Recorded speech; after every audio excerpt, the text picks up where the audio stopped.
And we had spoke about, how powerful the electronic evidence is. And that's what we referred to the New York Times op-ed where the author felt that it shouldn't have been relied on that much by the jury. But he wasn't sitting in that jury, nor is he an expert on any type of evidence.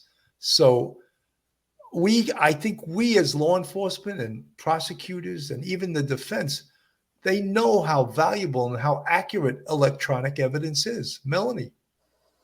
Listen, anybody who thinks they have any expectation of privacy in this world anymore is just completely, mistaken. There are cameras on every corner. Your cell phone is tracking everything you do.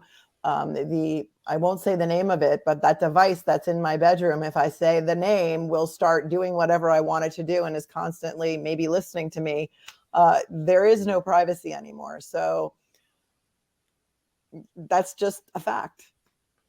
Melanie, I mentioned when I introduced you that you have 5 kids. Is there any one of them does not have a cell phone? Oh, every single one has a cell phone. Of course. It shows you our culture. And I have find my friend on there. I know where all of them are at all times. Not like when we were kids, right? We had to find a payphone to call home. This is the world. Yeah, this is the world we live in now. So when you talk about electronic evidence, it's just so powerful, even though they use that word circumstantial, it still is tremendously powerful. Let me just go to a quick commercial, guys, and we'll be right back. Folks, if you're looking for a great attorney in the New York City area, Joe Murray's your man. He's a retired NYPD police officer, and he's an outstanding defense attorney. You can reach Joe on his cell at 718-514-3855. Email him at joe@jmurray-law.com or go on his website, jmurray-law.com.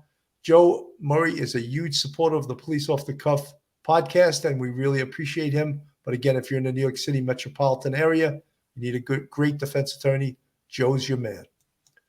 So, it was interesting to hear the prosecutor say, oh, yes, I was very happy that he testified. And in fact, when I asked questions, I left pauses, basically what we spoke about before, so he could hang himself. And he did. Mike. Yeah, he was his own worst enemy. This feeling that he'd gotten away with it so long for many, many years, lying, thieving, probably perjured himself many times as an attorney in cases. He got away with it. He thought he could get away with it again. And you know what? If this case had happened, if the homicides had happened 20 years earlier, when not everyone had cell phones and the technology was really in its absolute infancy, he would have probably gotten away with this crime. But thankfully, we have the technology, which is really strong circumstantial evidence, and it allows the jury, and in this case, to do correctly, to judge him as a murderer. And so that's the saving grace of everything, is that technology made possible the solving of a double homicide. Absolutely. Johnny Mnemonic, you all really think that guy shot his firstborn adult son? It kind of don't make sense unless he's a damn demon. Well, that's what the judge indicated, that he was a damn demon through his drug addiction. And that the judge even said, maybe it wasn't you that shot and killed him. Maybe it was the monster that you've become from your drug addiction. Melanie. Listen, also, yeah, the guy, maybe he's pure evil. Maybe he hired Cousin Eddie to kill him. Okay. Even if he wasn't the trigger man, couldn't it reasonably follow that maybe he hired somebody to come kill them and he was there? I mean, there's so many different possibilities, but at the end of the day, the jury decided what the jury decided. But I don't think, everybody who lives in that county had read the stories, even though Cousin Eddie didn't testify, that he allegedly hired this guy to come and kill him.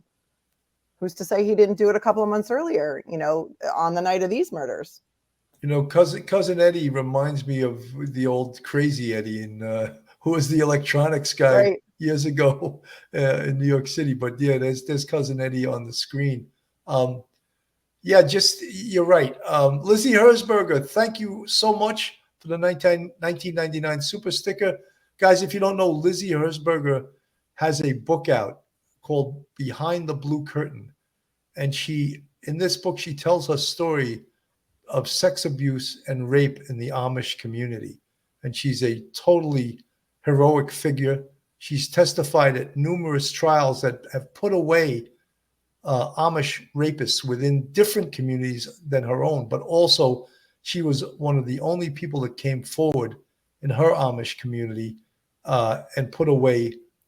It's part of the Amish culture, believe it or not, this whole rape culture. And Lizzie Hertzberger is really a modern hero that stepped forward. And I would say to everyone, if you haven't read her book, Behind the Blue Curtain, you can get it on Amazon. And as I said, Lizzie Hertzberger is definitely an American hero with what she did coming forward with this. I'd also like to just reach out to the Cabby, Andy the Gabby Cabby from Great Britain, who's been a big supporter of Police Off the Cuff. And Andy the Gabby Cabby has his own podcast, and I would love you guys to support Andy the Gabby Cabby also.